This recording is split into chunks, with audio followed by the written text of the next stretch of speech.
En el siguiente video, te explicamos el peligro de los comunistas.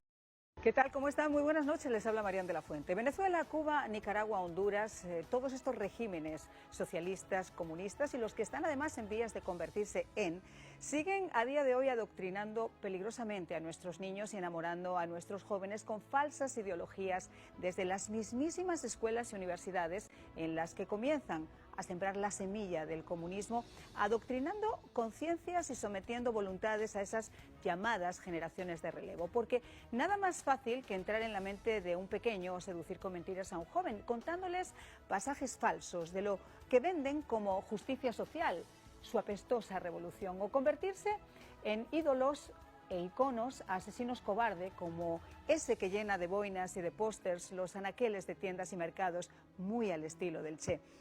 Pero que ocurra esto en pleno siglo XXI, en regímenes declarados comunistas, socialistas, de probada criminalidad, ya es un pecado.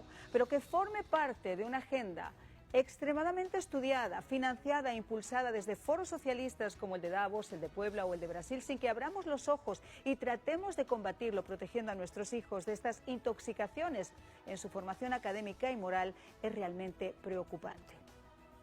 Porque lo que están haciendo en todo el mundo, y Estados Unidos obviamente no es una excepción, lo hacen a través de profesores amantes de la revolución, con libros obligados como el Manifiesto Comunista o autores como Marx o Engels, con auditorios en las universidades bautizados con los nombres de estos ilustres individuos y asociaciones universitarias financiadas para mantener viva la revolución.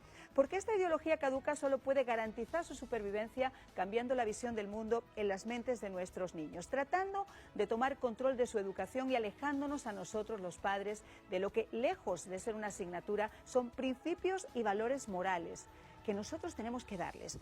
¿Podrían ustedes creerse que en España, hace tan solo unos días, en Leganés, cerca de Madrid, el infame Podemos, de ese Rasputín bolivariano al que le tengo tanto cariño, ustedes saben, de Iglesias, estaba tratando de que las escuelas tomaran el control de la educación sexual de sus hijos, enseñando a las niñas a masturbarse, a que el aborto 1 o 10 veces es una opción válida, que la Virgen María es aberrante porque simboliza el mejor ejemplo de patriarcado, que deberían decidir sobre su preferencia sexual o sobre su propio sexo sin que tengan que intervenir sus padres. Pónganse a pensar. Alejemos a los niños de Dios, de la Virgen o de la religión, porque acuérdense que eso es el opio del pueblo y además, pues alejémoslos de sus padres, que son las bases y columna donde cualquier persona se refugia cuando se siente perdido. Este panorama no es ficción, está ocurriendo en nuestras escuelas y universidades y hay que frenarlo. Por eso hoy celebramos la aprobación final en el Pleno del Senado del proyecto de educación anticomunista en las secundarias de la Florida. Una ley que va a entrar en vigor el 1 de junio y que es una pieza angular de la defensa de nuestra democracia. Así comenzamos el espejo.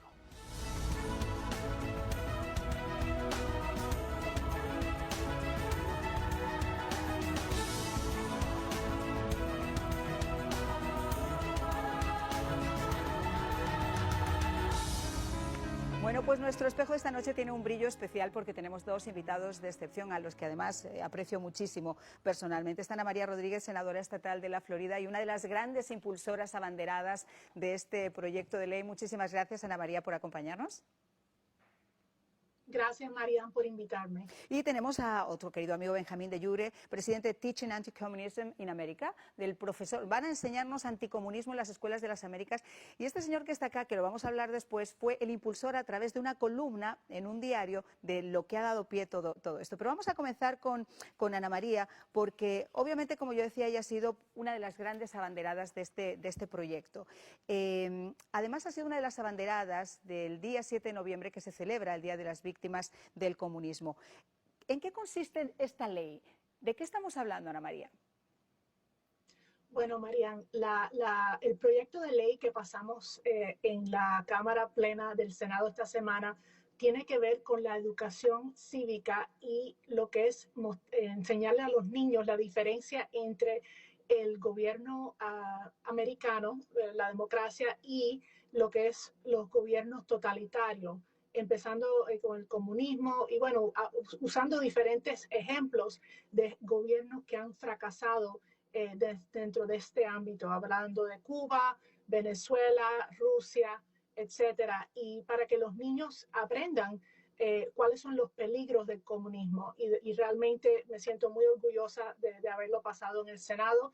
Y mi colega Ardian Sika, el representante estatal, fue el que lo patrocinó en la Cámara de Representantes. Qué bueno, y esto es obviamente algo que tenemos que celebrar todos los padres, porque cuando uno mira a nuestro alrededor, Ana María, uno piensa que vive en una especie de burbuja, pero cuando sacas un poco la vista y te das cuenta, como yo decía, que en los colegios los auditorios tienen nombres de Engels o de Marx, o que los profesores son muy amigos de la revolución y empiezan a enamorar a nuestros hijos, y que de repente empieza ese alejamiento entre la familia y entre la iglesia, estamos hablando de algo que realmente tiene que ser impulsado por leyes como la que habéis impuesto vosotros, ¿no? La protección de la familia ante todo y que los padres puedan seguir teniendo control sobre sus hijos.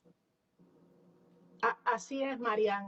Por mucho que uno como padre de familia enseña a los hijos los peligros del comunismo, ¿qué es lo que pasa? Que cuando llegan a la escuela, si los maestros son izquierdistas, como acabas de mencionar, y personas que tienen tendencias liberales y tendencias comunistas, ellos tienen la habilidad de, o sea, que la agenda educacional lleve un rumbo mucho más liberal que lo que queremos enseñarle a los niños a través de este proyecto de ley, que como repito, es algo muy positivo y es algo de verdad excepcional y algo que va a ser un modelo para todos los estados en los Estados Unidos. Fíjate que yo tengo una encuesta que dice que 1 de cada 3 millennials en los Estados Unidos tiene una imagen favorable del comunismo. Yo creo que este es un dato para que todos tomemos en cuenta, Ana. Y quiero seguir contigo para despedirte pronto porque sé que tienes que regresar a la reunión.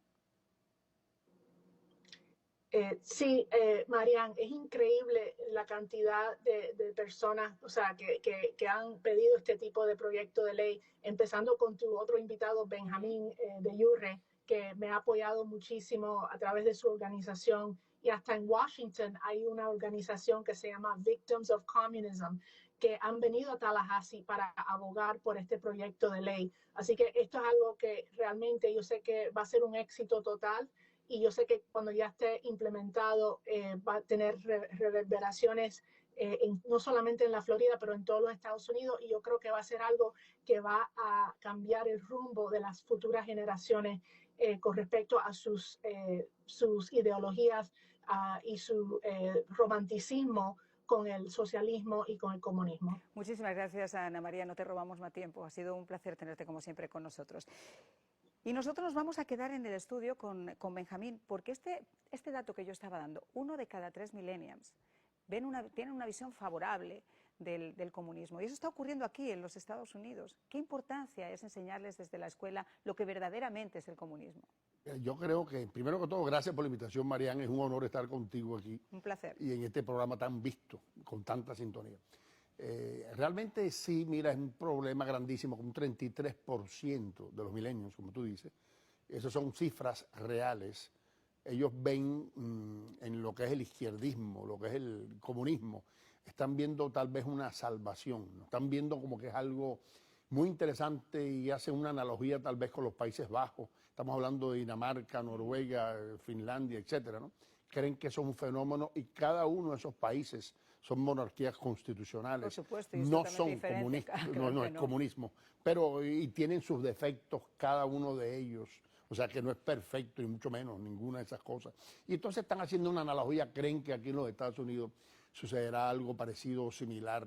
No se dan cuenta que es totalmente y completamente diferente y no por eso van a estar viendo al Che Guevara como un ídolo, ni a Nikita Khrushchev, Claro, ni ninguna claro, de estas. pero uno se pregunta, los millennials tienen muchas más oportunidades que teníamos nosotros, por ejemplo, de asomarse al mundo, de asomarse Correcto. a través de una computadora, de un libro, de la música, etcétera. ¿Cómo es posible que no se den cuenta, solamente mirando por el reojo de donde estén parados, de lo que son esos regímenes comunistas y la miseria, el hambre, el horror, la sangre que han llevado a cada uno de esos países que algún día confió como ellos? No se dan cuenta porque le empiezan a prometer, sobre todo a la juventud estudiantil, una serie de cosas que son irreales en el mundo comercial y en la vida misma. Por ejemplo, le dicen, no, ustedes no van a pagar sus matrículas universitarias, por ejemplo, ¿no?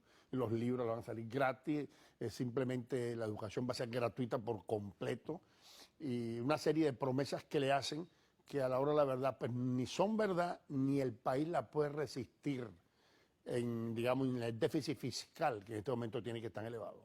Así que Eso nos da para otro tema muy sí, particular, muchísimo. porque fíjate que yo ayer estaba viendo los 100 días de Biden y lo que dijo en el Congreso, y la verdad da para hacer un programa completo, porque Sí, uno se no. pone a pensar, uno de los grandes miedos que nosotros teníamos era que nos acercaran ese socialismo que tanto temíamos, y nos decían, es imposible que exista esa parte de socialismo. Bueno, lo que yo escuché ayer, y me encantaría que alguien me corrigiera, pues yo no soy verdad suprema, se acerca a esa política populista, se acerca a esa política donde, caray, prometer, uno se pregunta, ¿y de dónde va a salir? Exactamente. Nosotros estamos viendo, yo escribí un artículo incluso hace años atrás, donde yo estoy pronosticando el año 2021, tal vez el 2022, como una crisis financiera grande que vamos a tener.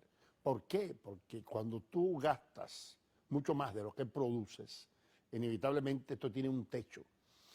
Indiscutiblemente nosotros estamos acostumbrados bajo un espíritu deudor que tenemos a siempre subir el techo de la deuda y aumentar cada año el déficit fiscal. Sin embargo, ¿qué es lo que ocurre? Ocurre que, digamos, ahora el presupuesto a partir de octubre nacional se va a empezar a discutir y evidentemente siempre hay discordias, 19 veces se han cerrado el gobierno por ese mismo motivo, porque no están de acuerdo en las cifras de aumentar. Pero, mira, yo lo voy a decir, porque nos tenemos que ir a la pausa, Sí. pero hay un dato curioso. Sí. Si usted va a pagar todo eso, ¿de dónde va a salir? Punto Correcto. número uno. Y después, no va a subir los impuestos, pero sí los va a subir de alguna manera, porque ya la carne está más cara, la leche está más cara, la gasolina está más cara, hay una inflación inmensa, y las empresas que ganan más de $400.000, lo que van a hacer es que se van a tener que retirar y entonces la economía va a empezar a hacer así. Pero